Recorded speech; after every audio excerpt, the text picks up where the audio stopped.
Right, it's 1-1 in the series. 1 game to Deadward as Terran, 1 game to GrumpyKitten playing as Zerg. And now we have a light shade classic Starcraft 2 map for the decider in the best of 3 series. Or maybe not even decider, maybe we'll go to best of 5. So far, as Zerg and Terran, and Julian has played as Zerg and Terran. We've had a TBT and a ZVZ. Are we going to get the PvP? If so, there is nothing that is truly random anymore. Spawn, and in the bottom right we have Ed, who has spawned as Zerg again, I'm sure much to his dismay. And Julian has spawned as Zerg again. We have a ZVZ, a carbon copy of the last game, and so already we know that it's in the favour of Julian. Julian goes for straight up honesty this time, tells Ed he's Zerg. Whether Ed believes him or not is a different story. Will he adapt his strategy on that? I think it's fair to say this is going to be difficult for Ed, just like it was last game. Julian's a very, very good Zerg player. Both him and Steph, really understand, really play great stuff. And I can't wait to see them match up in the ZVZ. I'm going to have all the best recording equipment up, ready for that game. So Ed's spawning pool about halfway completed. Let's move over to the next part of the map. And Julian has laid his spawning pool down as well, but he is a bit more advanced in its build, and I think that's the key. You can tell between the players their expertise with the various races. Julian already has his spawning pool down, and Ed's is only just completed now. And if Julian was quick, these would already, look, he's already got Zerglings that are almost hatched, and Ed has 1 on its way.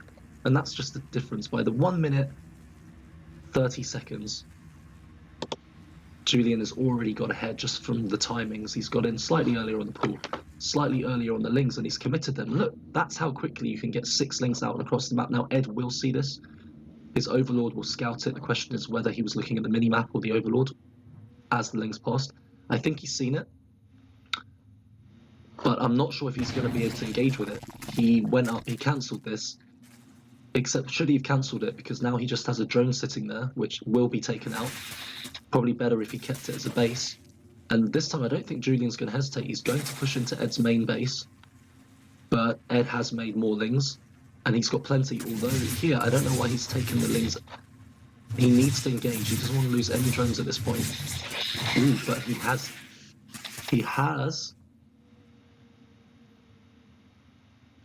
did just get a pretty good engagement with GrumpyKitten and the lings.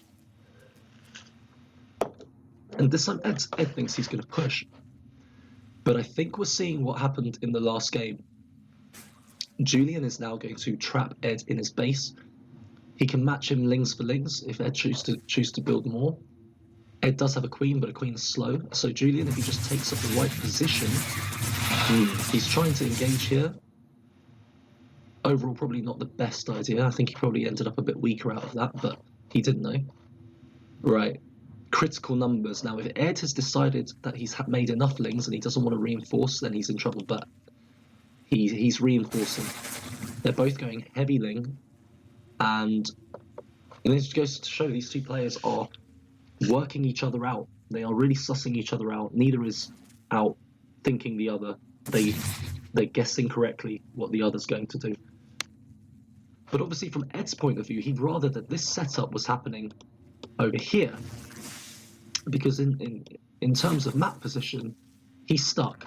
If he cannot break through here, he's not going to expand here. Julian, in the meantime, he could build another base like he did last time, whenever he wants, wherever he wants. It could get spotted, but that's irrelevant because Ed's not going to get through here. Although this army now is good enough to push that Zerg army back. 2 queens. The key is this transfuses. Whether or not Ed has the awareness or the experience to transfuse any of these lings, which is easier said than done really. He probably wants to transfuse, keep the queens healthy, so the queens should transfuse each other. But he's got a good setup here. He's got the lings are pushed to the front, the queens are defending behind. Builds his second base behind that. Julian is slightly ahead with his second hatchery. And I think Ed has stabilised in this game quite well. He's transitioning to roaches, but he hasn't got any coming out yet.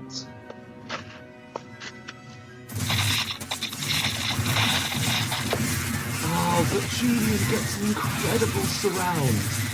Oh no, this has not gone well for Ed. Right, Ed needs to transfuse now. He's got a queen with two energy worths of transfuse. He could get the health up off a couple of those things.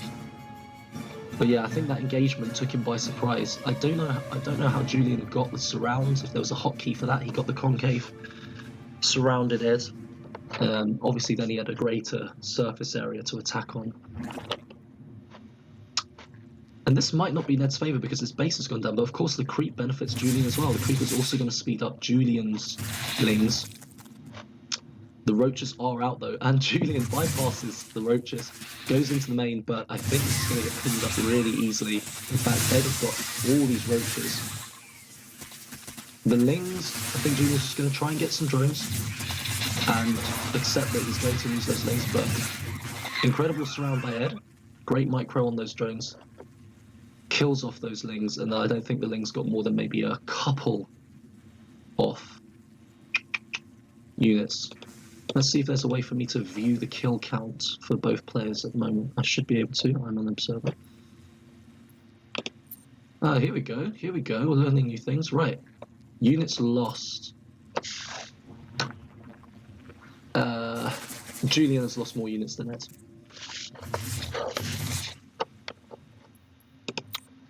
Let's see what else we got on these things. Upgrades. Yeah, I want to see. Has anyone upgraded yet?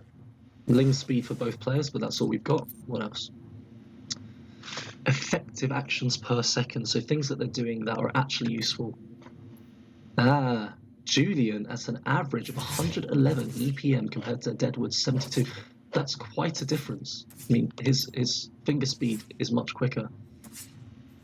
Let's go for units. Total units built. Or is that total units currently on the map? I think that's total units on the map. And Ed is switching up to... It's got some production.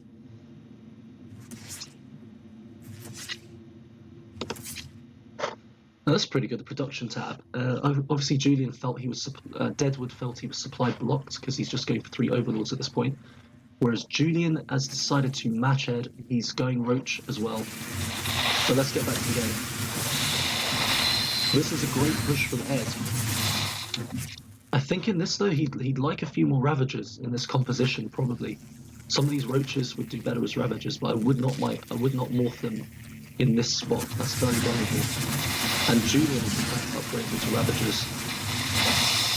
It's a pretty even fight. I think if Ed had a couple more Ravagers, he would be able to break through those crawlers. He's still feeling confident though, he's pushing. Julian evades the corrosive biles. Or whatever they're called, plasma discharge.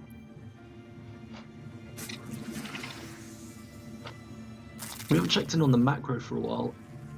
Roach, 3 base for Julian, 2 base for Ed. And I think at this level I'm starting to realise it's the upgrade spending that's key. Both players by this point could have built an evolution chamber and upgraded at least one on the defence for their ground units or one on the attack. And with this quantity of units,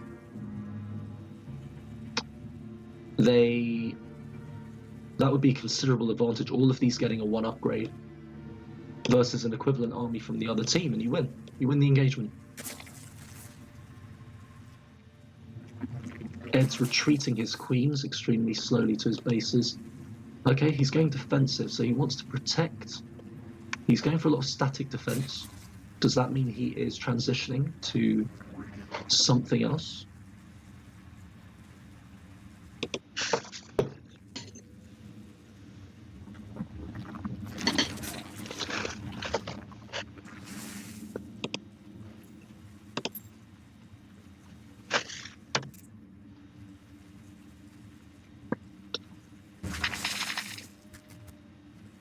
Julian has spent more on technology.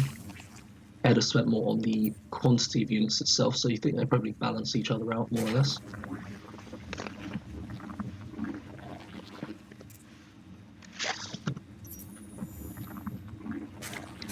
Right, so quick look at the mineral bar.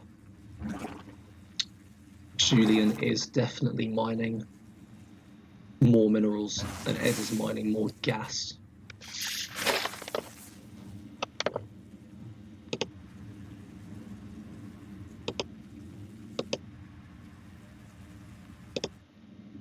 At this point, it's just turning into a macro game. Both players are taking it easy. Julian has moved on to 4 bases, so he's probably a little further on the macro. I'm not quite sure about this army here. Mass queen, mass roaches. Are these queens... Is he going to spread creep and bring the queens up with him? Are the queens just there to stay defensive? Or is it just to transfuse his roaches? Wow, that's a lot of queens. Lurkers would probably do a good job right now. And Spire is up for Julian. But Ed has got the perfect counter to the Spire. He's got multiple queens at every base, except for this top base.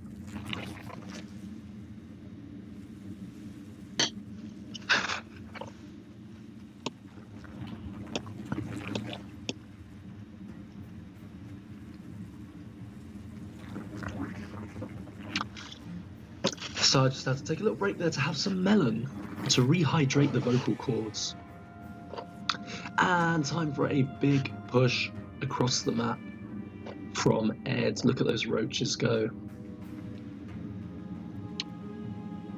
How do I think this roach attack is going to fare?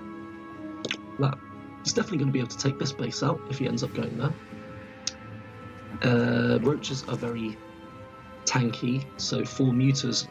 Obviously, these 4 mutas will, this whole army here from Julian will immediately come here, but the mutas are going to take a long time to take down the roaches, and the roaches are going to be slow to get there.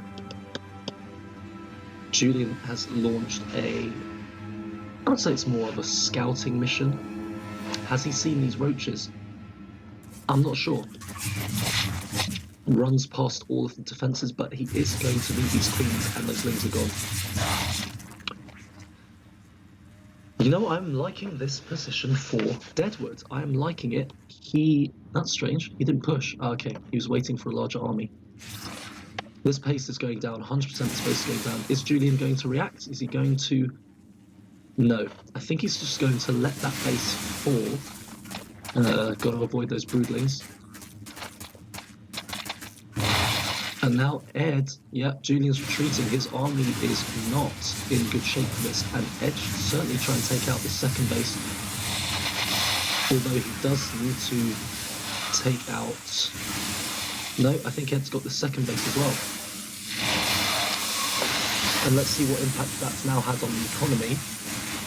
We can't see it yet. Ooh, Ed, he's killed the base, but he forgot about the broodlings, which are doing damage. He's still going to win the engagement, but he has nothing to take up the... Is this a GG from Julian? I don't think so. Because... Oh. Okay, I just realised the true genius of Julian. He waited. He was building up to a huge muta army, and he knew he could counter. He knew he had enough existing units to take out all of Ed's ground units. And he let those two bases go, which he could rebuild very easily if he wanted to. And he's now got a very, very decent muta army now. Is he going to take out 3 queens and 2 spore crawlers? It's going to be difficult. I think that's a tough ask. Spore crawlers are insanely good against mutas. It's probably the most effective structure versus unit in the game, or anything versus anything in the game. But what Julian can do is he can get rid of a hell of a lot of Ed's misplaced overlords. We may almost supply blocking him at this stage. Let's keep our focus on the fight itself. And we can't go in there. Ooh. Ed's defense is very, very good here. Transfuses the spores. And I don't think mutas are going to get this done for Julian in this game. He's going to have to move on to another unit. So at this point, I think Julian's not going to go for the all-in and try and win it with the mutas. He's going to keep scouting with the mutas. He's going to use them to contain Ed, keep him hemmed in, stop his expansion. But wow, I did not see where this Hydra army came from. He built a Hydra den, and he's actually managed to make a lot of Hydras very quickly. So I'd say a couple more Hydras, and he's already got the counter to this muta army. At this point, I'm pretty sure Julian hasn't been investing any more into mutas. He's probably switching to something else. Is that an Ultralisk? No. Okay, Lings. Right, so... what is he doing here? Double attack from 2 sides? Ooh.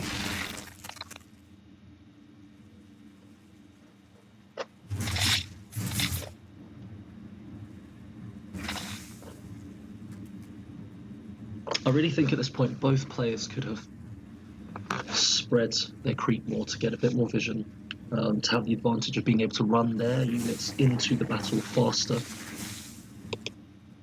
and gain the ideal engagement spot for the next battle. These Lings are going to take out this... No. Julian sends his Lings to their death. I think at this point Julian's probably feeling quite frustrated. Ed is playing better than he probably would have expected him to play with the Zerg. Is Julian just giving up here? He's throwing away all of his mutas. And Ed will push at this stage. Now, I'd love to see a Lurker Den being built by Ed. I don't see one. Let's check. Let's see what we got in upgrade spending. Let's see what we've got. So Julian's got the faster Overlord speed. He's got flying attack, speedlings, and he's got Burrow, which we don't see that often. Ed is lacking on the upgrades. Julian counters with his own Hydra army. Oh no, Ed. This is an absolute disaster for Ed. This is a disaster. This base is going to go if Julian targets it. I think there are enough Hydras here to take out everything that Ed has. But he doesn't need to, he just needs to take out his base. And Ed is not going to be able to counter them. He's over-invested in static defense throughout this game. and there is no way of stopping this attack.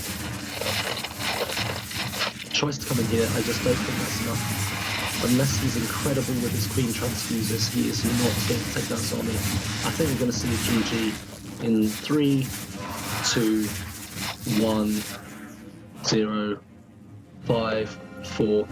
If these crawlers go down, Ed is GG. The moment he loses 2, he will rationally GG. He's not GG'd. What has he... what? He's got nothing. He knows he has nothing. And just to rub salt in the wounds, we have 5 lurkers on their way.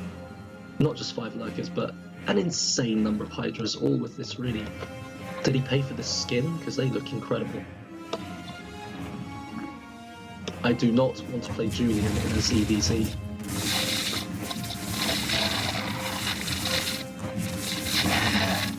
I mean, it's a great match, but wow, what an incredible Zerg army from GrumpyKitten. There are the GGs. There's the game.